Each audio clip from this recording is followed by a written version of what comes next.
నమస్కారాలండి. ఈరోజు మనం వేరుశెనగ పంటలో ఉన్నాము. వేరుశెనగలో వచ్చే లద్దె పురుగు కానీ పచ్చ పురుగు కానీ అలాగే చెట్లు ఎలా చనిపోతాయి వాటి గురించి పూర్తిగా తెలుసుకుందాం.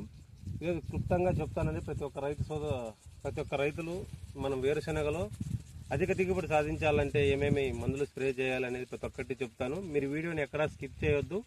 అలాగే మీ వేరుశెనగ రైతులకు కూడా మీరు వీడియోని షేర్ చేస్తారని అనుకుంటున్నాను. ఓకే, ఈరోజు వేరుశెనగ గురించి గమనించినట్లయితే ప్రస్తుతం వేరుశెనగలో ప్రధాన సమస్యమైనటువంటి వేరుకుళ్ళు కానీ అలాగే కాండం కుళ్ళు కానీ అలాగే వీటిలో వచ్చే చెట్లు చనిపోతూ ఉంటాయి, విల్ట్ అంటారండి.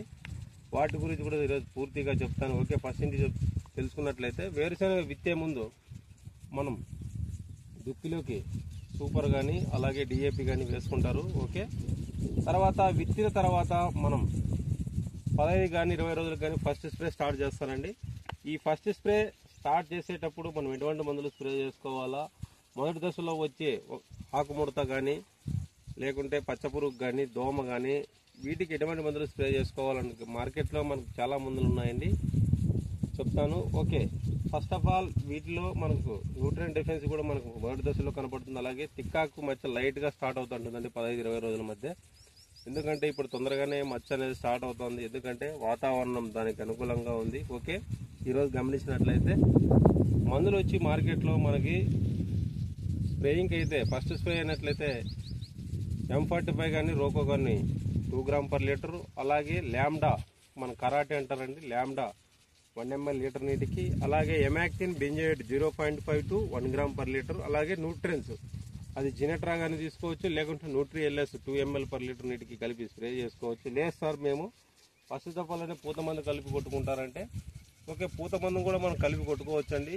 మార్కెట్లో మనం తక్కువ దాంతో అయితే బీటీ గోల్డ్ అనేది 0.5 ml పర్ లీటర్ నీటికి కలిపి స్ప్రే చేసుకుంటే ఆరోగ్యకరమైన పూత అలాగే అధిక దిగుబడి రావడానికి ఆస్కారంగా ఉంటుంది. అలాగే వీటిలో ఫర్టిలైజర్ యాజమాన్యం గమనించినట్లయితే మొదటి దఫాలో మనం ఇండి రూట్స్ అని అంటారండి, వేరుశెనగ స్పెషల్. ఈ ఇండి రూట్స్ అనేటివి మైక్రోబ్స్తో కలిగి ఉంటాయి, అలాగే వీటిలో బ్యాక్టీరియా ఉంటుంది, వివిధ రకాల కోటానుకోట్ల మైక్రోబ్స్, అలాగే బయో ఫర్టిలైజర్స్, అజోస్పైరిల్లం కానీ సూడోమోనాస్ కానీ ట్రైకోడర్మా విరిడే కానీ ఇలాంటివి ఎన్నో ఉంటాయి. వాటిని కూడా ఈ ఎరువులతో మన కాంప్లెక్స్ మొదటి దఫాలో వేస్తాం కదండి. మొదటి దఫాలో మనం 10-26 కానీ లేకుంటే 9-24-24 కానీ కాంప్లెక్స్ ఎరువులు కలుపుతో పాటు వేసుకుంటే మనకు మొక్క అనేది నిర్దిష్ట స్థాయిలో ఎదిగి అలాగే అధిక ఊడలు అధిక పూత రావడానికి ఆస్కారంగా ఉంటుంది. ముఖ్యంగా వేరుశెనగలో మనం గమనించినట్లయితే 35 రోజుల టైంలో మనకు లద్దె పురుగు అనేది స్టార్ట్ అవుతుంది. ఈ లద్దె పురుగు అనేది మనం గమనించినట్లయితే ఇది నైట్ పూట మాత్రమే వేస్తుందండి, అందుకే దీన్ని నిశాచారి కూడా అంటారు. ఇది మనకు ఎటువంటి మందులు స్ప్రే చేసుకోవాలా అనే విషయాన్ని గమనించినట్లయితే వేరుశెనగలో ఈ లద్దె పురుగు మందు అనేది కొట్టేటప్పుడు ఇలా గిన్నెలకు కూడా కొట్టేసేయాలండి. సాయంత్రం పూటలే మనం స్ప్రే చేసుకోవాలా.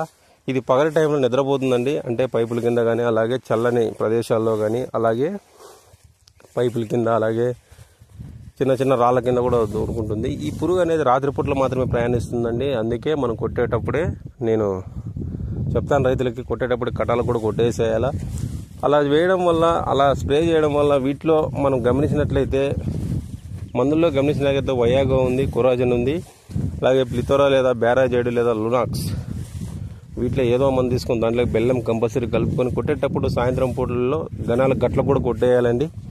ఇలా కొట్టేయడం వల్ల మనకు పురుగు 100% చనిపోవడానికి ఆస్కారంగా ఉంది. వీటిలో ఇంకో సమస్య అండి, ప్రధాన సమస్య పచ్చపురుగు మందు లద్దె పురుగు పనిచేయదు, లద్దె పురుగు మందు పచ్చపురుగుకి అన్ని పురుగులకి పనిచేస్తుందండి. రైతులు ఎటువంటి డౌట్లు పెట్టుకునే అవసరం లేదు.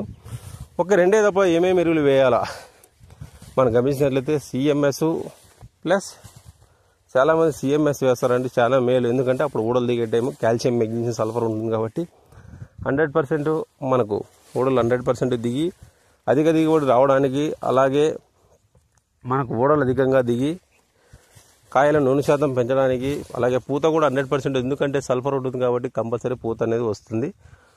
ఓకే, ఈ టైంలో ఎటువంటి మందులు స్ప్రే చేసుకోవాలా మనం గమనించినట్లయితే ప్రయాక్జర్ కానీ మార్కెట్లో క్యాబరోటాప్ ఇలా మందులు తెగులు మందులు అయితే మంచి మందులు పడుకోవాలండి వేరుశెనగలు. ఎందుకంటే ఇది మన స్ప్రింక్లర్ ఇరిగేషన్ వల్ల మనం ఎనీ టైం తడిస్తుంటాం కాబట్టి మనకు ఫంగస్ లేదా తెగులుకు మంచి అనువైన అలాగే మనకు సూటబుల్గా అంటే దానికి అనుకూలంగా ఉంటుంది కాబట్టి మన తడి పంట కాబట్టి ఇది మన మందులు కూడా మంచిగా స్ప్రే చేసుకోవాలి. లేదు సార్ నేను అడ్వాన్స్గానే స్ప్రే చేసుకుంటానంటే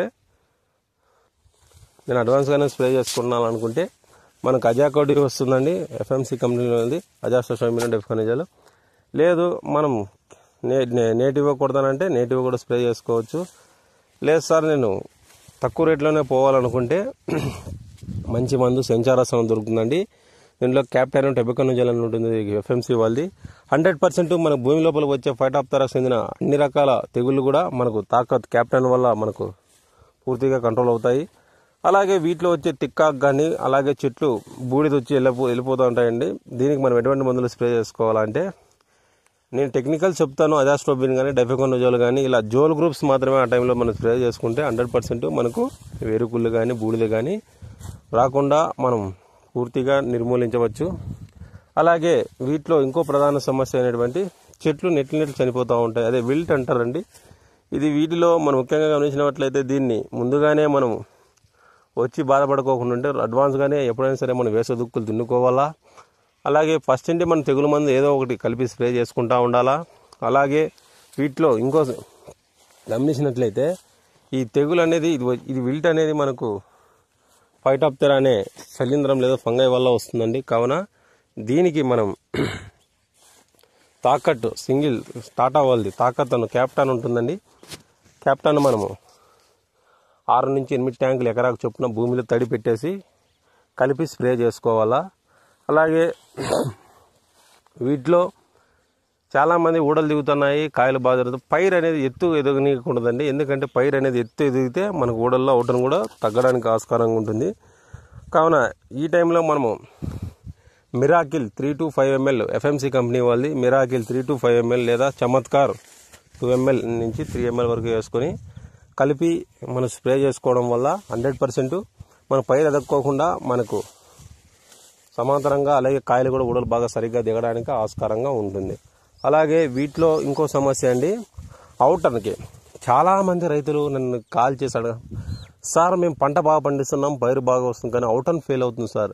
నేను అవుటర్న్కి 2 సార్లు స్ప్రే చేసుకోమంటానండి నా రైతులకు. ఎందుకంటే 70 నుంచి 85 రోజుల టైంలో ఒక మందు స్ప్రే చెప్తానండి. అది వచ్చి MSK potassium cyanide plus magnesium కాంబినేషన్లో ఉంటుంది. దీనికి 3 to 5 grams per లీటర్ నీటికి, అలాగే దాంట్లో కాంబినేషన్ బోరాన్ 2 to 3 grams 2 నుంచి 3 గ్రాములు మన లీటర్ నీటికి కలిపేసి మనము 2 కాంబినేషన్తో తడిచే విధంగా మొక్కలు తడిచే విధంగా స్ప్రే చేసుకోవాలా. అలాగే ఇంకా పీకే 15 నుంచి 20 రోజుల ముందులో 0050 5 నుంచి 10 గ్రాములు దాంట్లో boron 3 to 5 grams per litre నీటికి కలిపి స్ప్రే చేసుకోవడం వల్ల 100% నేను చెప్పిన విధంగా 2 సార్లు స్ప్రే చేసుకోండి అవుటర్ మందు. కంపల్సరీ మీరు అధిక దిగుబడి సాధించి అలాగే గింజలు కూడా 100% మనకు నూనె శాతం కానీ అలాగే సమాంతరంగా అవుటర్ 75 నుంచి 75 పైనే వస్తుందండి కంపల్సరీ నేను చెప్పిన ఫార్ములా ఉపయోగిస్తే అవుటర్ మందులు. అలాగే వీటిలో ఇంకో సమస్య అండి, ఎరువులు మనం ఎప్పుడైనా సరే అప్డేటెడ్ మందులే వేసుకోవాలి, వేసిన ఎరువులే వేయద్దు. చాలామంది సల్ఫేట్ వేస్తున్నారండి, చాలామంది రైతులు చెప్తున్నారు సల్ఫేట్ వేసుకోవద్దు, చాలా భూమి రాను కూడా మనకు సారవంతం కూడా తగ్గించేస్తుంది సల్ఫేట్ అనేది. పంట తొందరగా అయిపోవడానికి సల్ఫేట్ వేస్తారని, కానీ మన రైతులకైతే నేను బయో పొటాష్ లేదా పొటాష్ మనం కాంప్లెక్స్ కాంబినేషన్తో లేదా పొటాషియం అయితే బయో పొటాషియం వేసుకోమంటాను, రెడ్ పొటాష్ వద్దు, అసలు సల్ఫేటే వద్దండి. ఎందుకంటే పొటాష్ వేసుకోవడం వల్ల మనకు 100% మొక్క కంది, అలాగే గింజ అనేది సైజు పెరిగి నూనె శాతం పెరిగి మనకు 70% నుంచి 75% మనకు అవుటను పెరగడానికి ఆస్కారంగా ఉంటుంది. దయచేసి మన రైతులకు నేను చెప్పేది ఏంటంటే సల్ఫేట్ని తక్కువగా వేసుకొని, మీకు అలవాటు ఉంటుంది కాబట్టి తక్కువ వేసుకొని దాంట్లోకి పొటాష్ కాంబినేషన్తో వేసుకోండి, కంపల్సరీ మనకు అధిక దిగుబడి రావడానికి ఆస్కారంగా. మీకు వీడియో నచ్చినట్లయితే ప్లీజ్ లైక్, షేర్, సబ్స్క్రైబ్ అండి. అలాగే మీ వేరుశెనగ రైతులకు కూడా వీడియోని షేర్ చేస్తారని అనుకుంటారు. మీకు వేరుశెనగలో ఎటువంటి సందేహాలు ఉన్నా మీరు కామెంట్లో తెలియజేయండి, మీకు కంపల్సరీ నేను రిప్లై ఇస్తాను. అలాగే మీ తోటి వేరుశెనగ రైతులకు కూడా మీరు వీడియోని షేర్ చేయాలని కోరుకుంటాను. కావున దయచేసి ప్లీజ్ లైక్, షేర్, సబ్స్క్రైబ్ అండి. Thank you.